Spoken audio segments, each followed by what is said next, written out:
First Lady, Vice President, Second Lady, President John Ajikun Kufuor, Chairman, General Secretary, Chairman of the Council of Elders, Majority Leader in Parliament, members of the National Council, officials, members and sympathizers of the New Patriotic Party, fellow Ghanaians, ladies and gentlemen. My dear friends and colleagues, these indeed are not normal times. Here we are at what should have been a crowded, happy, even riotous climax to our internal party elections that would take us to the general elections in December. Instead of the loud, jam-packed gatherings that we know, we've been reduced to the social distance correct roomful of 100 people. Thanks to technology, I know that we've been joined by hundreds of thousands of our members and supporters at home and abroad who are able to follow the events as they happen. First Lady, Vice President, Second Lady, President Kufuor, Mr. Chairman, General Secretary, Chairman of the Council of Elders, Majority Leader in Parliament, members of the National Council and officials of the New Patriotic Party. I must confess, this is a rare experience for me in my long political career. And I'm not talking of the acclamation by social distance. I refer to the fact that at any time I have run for any office, I've had to go through a long, often bruising battle. And this is only the second time that I have not been contested. Once at the parliamentary level, and this, the second, at the presidential. I'm glad to add this to my portfolio of political experiences. But most of all, I must express my heartfelt thanks to all members of our party across the length and breadth of the country and abroad, and to the party office holders who are responsible for the process that leads to the election of the presidential candidate for our party. Thank you for the belief and confidence you have shown in me. Thank you for your trust in me to lead our party to an unquestionable and resounding victory at the elections in December, just as we did 4 years ago in December 2016. I do not take your trust lightly. I come to this moment with great humility and with deep gratitude to Almighty God, who has bestowed this exceptional honor on my modest self. The leadership of the New Patriotic Party imposes a sacred trust. Our forefathers, right from the beginning of formal politics in this country, made an unspoken pact to do so with honesty and dedication. At a moment like this, my mind goes to our leaders throughout the ages, and I feel strongly the weight of responsibility that comes from continuing to step in the shoes of George Parr Grant, Joseph Boachier Dankwa, Emmanuel Obetsebi Lamte, Edward Akufo-Addo, Simon Diedong Dombo, Kofi Abrefa-Busia, Victor Owusu, William Oforiatta, Albert Edubwahine, and others like Bafo Seyakoto, men who showed exemplary leadership in defining moments of Ghana's history. And of course, in every sense of the word, into the giant shoes of the second president of the Fourth Republic, His Excellency John Ajikun Kufuor,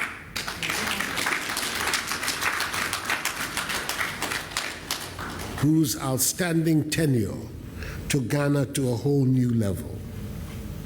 I have no choice but to use the inspiration that comes from invoking their names to lead our party and the people of Ghana with dedication. Today, there are some amongst us in this country who would take for granted the idea of a democratic Ghana and will make light of the rights and obligations that come with living in a democracy. If you are a leader of the NPP, if you are a member or supporter of the NPP, you would know that every inch of democratic space was fought for and sometimes died for in this country. Our fourth Republican Constitution is crafted on multi-party democracy. We did not get there by chance. It took a long and difficult battle. Today, some take it for granted. The multiplicity of media outlets and the freedom of the press, these did not become part of our governance landscape by happenstance. It took a long and difficult battle, waged largely by the political tradition to which we belong, to get our nation to where we are today. Friends and colleagues, I recall some of our battles not as a boast, but because it bears reminding all of us where we came from, and more importantly, to remind us in the NPP of the heavy responsibility we carry. We know what we stand for: the rule of law, freedom of speech and of the press, individual freedoms, the determination to liberate the energies of the people for the growth of a property-owning democracy, to build an economy that will create wealth for all our people and not just for the elite few.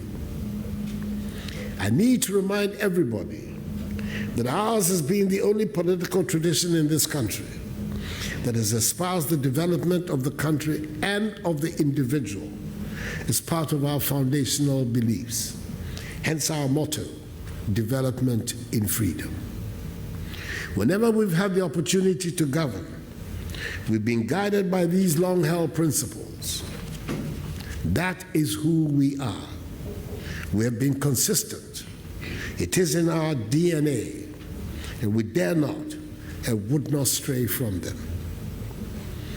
In the 3.5 years that it has been my abiding privilege to lead this party in government, we have kept our eyes firmly on those beliefs.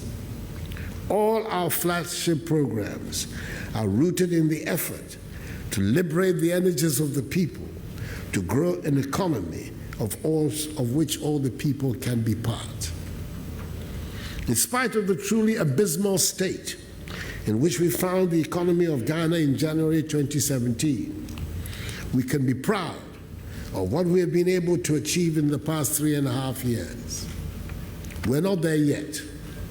We're not where we want Ghana to be, and we're very much aware of the amount of work that remains to be done. We have demonstrated, though, beyond any shadow of doubt, our competence in the management of the national economy, since without competence, we cannot improve on the welfare of the masses. We have also certainly changed the outlook on education in this country. Free SHS has brought relief to many homes, and secondary education is no longer the preserve of children whose parents have the means to pay their way. Free TVET means that young people can learn for free technical and vocational skills that set them up for life. The first cohort of the young people to have benefited from this brave and forward-looking policy graduates soon, and we only have to persist for a few more years and we would see Ghana change before our very eyes. We would have an educated workforce, we would have a better informed population, and would be better placed to compete in the world. We are investing in the future of Ghana, and it is to the benefit of every home in the country. We've been busy in the delivery of physical infrastructure as well. And I'm happy to report that just after 3.5 years in office, I can say without any fear of contradiction that every constituency in this country has seen the provision of some basic infrastructure to their communities.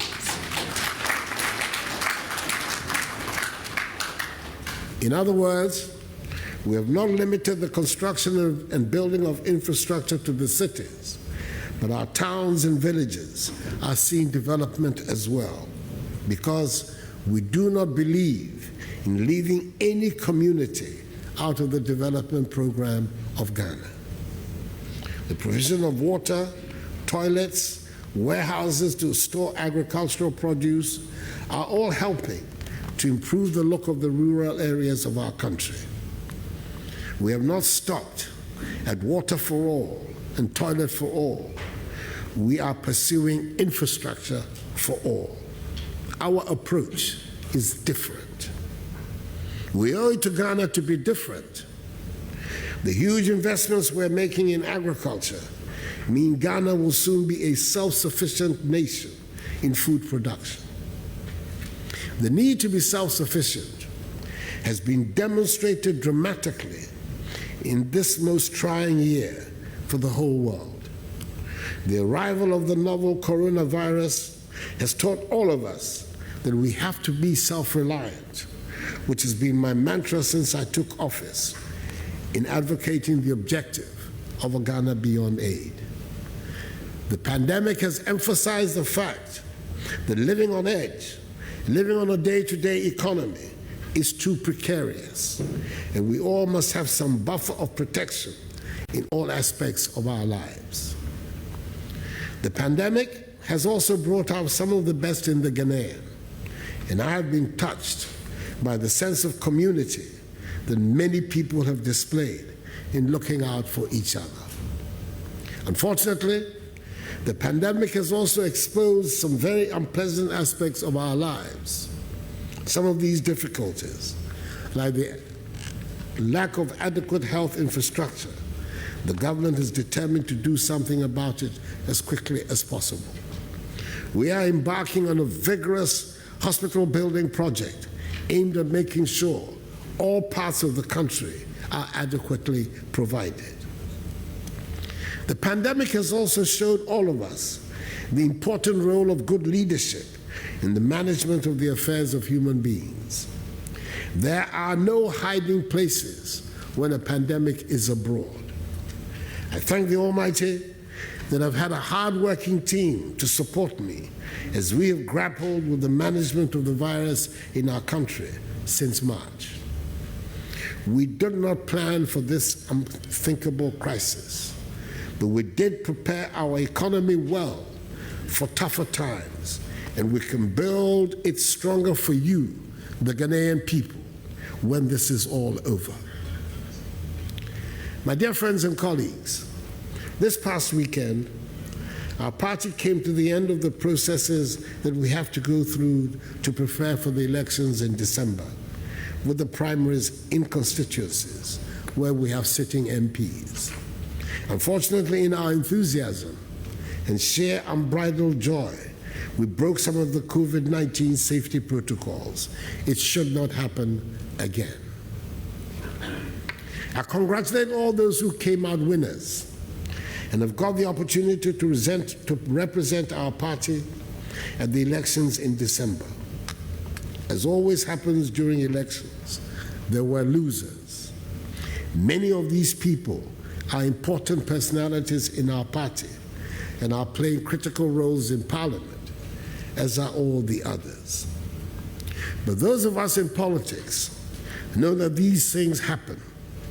We know that, to use the famous words of our one-time General Secretary, we have to continue to fear delegates.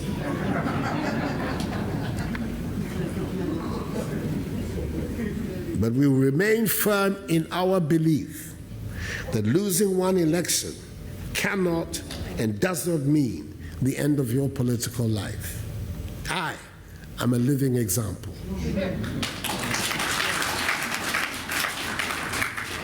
I urge all of us to get over our disappointments quickly and unite to go before the country. This was the message I gave to the 42 members of Parliament who lost when I invited them to meet with me at Jubilee House on Thursday evening. I believe that the message went down well, especially if we recollect the impressive words several of them uttered after their defeat. We have a good story to tell, and we should go out to tell it. On every sector of our lives, we should show the difference between the NPP way of tackling problems and the way our opponents do it. We grow the economy. They shrink the economy. We create the properly regulated, enabling atmosphere for businesses to flourish. They allow chancers and speculators to lure citizens into putting their monies into dodgy enterprises. They bring our banks and financial services to near collapse, and we have to clean up, shore up, and restore confidence. They plunge us into doomsday. We keep the lights on. They look on clueless as hundreds of thousands of Ghana's children exit school at JHS. We bring free SHS and free TVET to prepare our children better to face life.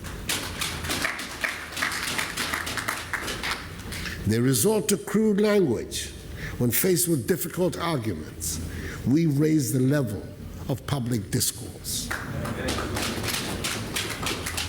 We owe it to ourselves and to Ghana to win the elections in December decisively, to make sure that we keep the economy on track and not in the hands of people who will run it again into the ground. Demagogic pronouncements about your so-called, in quotes, love of the masses do not put food on the table. Do not send the child to school. Do not guarantee access to good health care. Do not assure the pensioner the value of his pension. We do not believe in pitting the rich against the poor, or the poor against the rich. We believe in helping every Ghanaian to climb up the ladder of progress, and we have been consistent in this, not just in words, but in deeds. We are told that those who are responsible for the worst economic performance of the last 30 years have learned their mistakes and seek another opportunity to correct their mistakes. That they have learned their lessons, and seek another opportunity to correct their mistakes. Dare I ask, should the presidency be for experiments? Surely not. You, the Ghanaian people, deserve better. And you will get better on 7th December with 4 more years for Nana and the NPP to do more for you. We have to win the election to see our many projects through to conclusion. We dare not leave the many factories coming up under our 1D1F scheme to be truncated. We dare not leave the free SHS to be, quote, reviewed. We dare not leave our roads to go unattended again, only to become part of a Green Book propaganda. We dare not jeopardize the digitization schedule on which we have embarked. I urge you, therefore, my dear friends and colleagues, to go out with the confidence that comes from your government performing well and running the affairs of the country competently. Tell our story to the Ghanaian people and tell it often.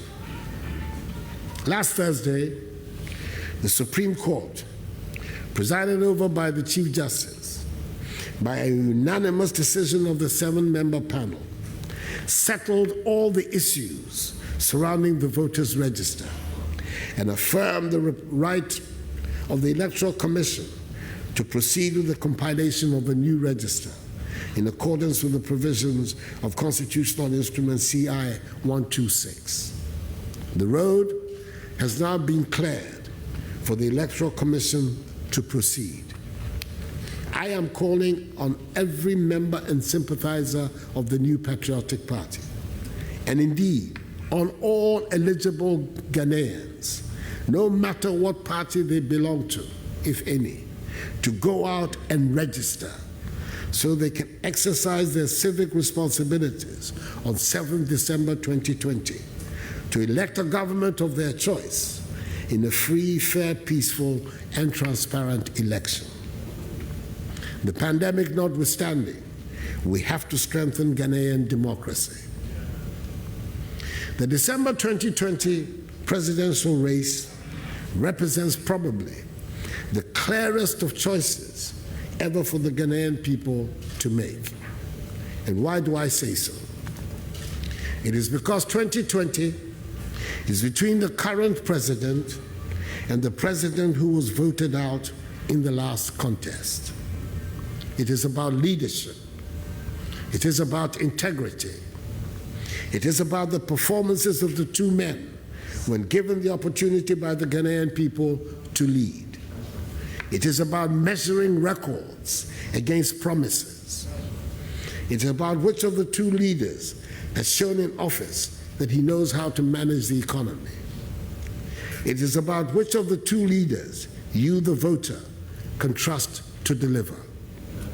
It is about which of the two men you can trust with the future of your children. It is about which of the two leaders you know you can depend on in times of crisis.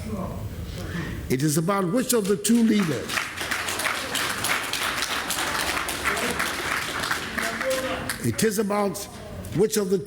you believe can put in motion the necessary measures to revive and strengthen the economy, businesses, and social services, and build our country out of the coronavirus pandemic.